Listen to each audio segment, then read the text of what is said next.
Hey YouTube friends, have you ever had something seemingly small like a bunched up sock completely throw your entire day off track? Well, if you're neurodivergent like me, you probably know that feeling all too well. And in this video, I'm revisiting a story from one of my very first video uploads. It's a conversation that I had with my sister about masking sensory discomfort, which is the way that us neurodivergent folks hide or suppress our internal struggles so that we can better fit in this neurotypical world.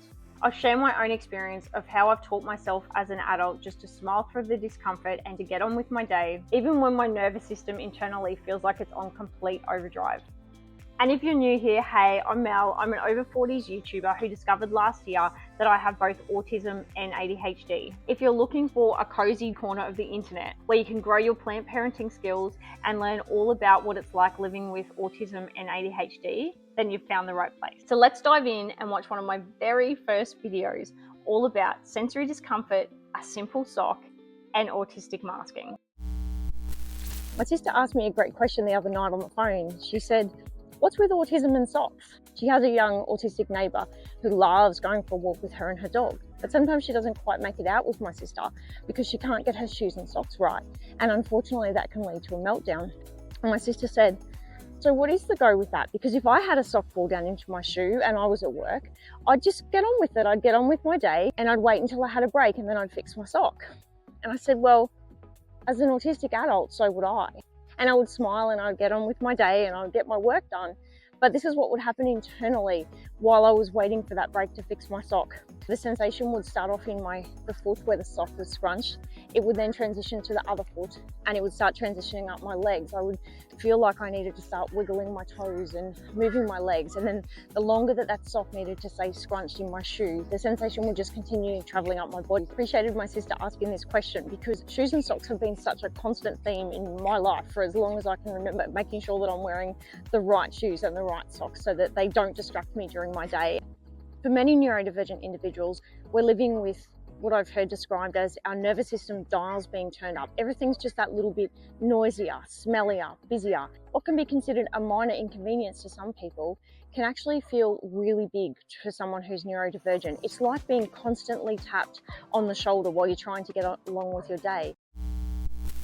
And that's what sensory discomfort feels like for me. It's all about carrying on as though everything's fine when something as simple as a scrunched up sock is absolutely screaming for your attention. And for many neurodivergent people, it's not just the socks and the shoes, it's the hundreds of tiny discomforts and sensory challenges as we navigate every single day. It can be something like someone on a train wearing really strong cologne or perfume, or someone chewing really loudly, or being in a crowded space with overlapping conversations. That one's a big one for me. Let's be honest, a scrunched up sock isn't fun for anyone, regardless of neurotype. But if you're neurodivergent like me, it feels like our nervous system dials are turned up to 11 and those seemingly small discomfort can feel absolutely overwhelming at times. In August last year, when my psychologist suggested that I do an autism and ADHD assessment, I thought everyone had these internal feelings of discomfort that I do. I just thought they got through their days much better than I did. They just knew how to cope with the world better than me. And yes, everyone masks in social situations to a certain extent. But for neurodivergent folks, masking can mean suppressing core parts of ourselves just to get through the day to day. And while masking can definitely help others around us feel much more comfortable, it definitely takes a toll on us.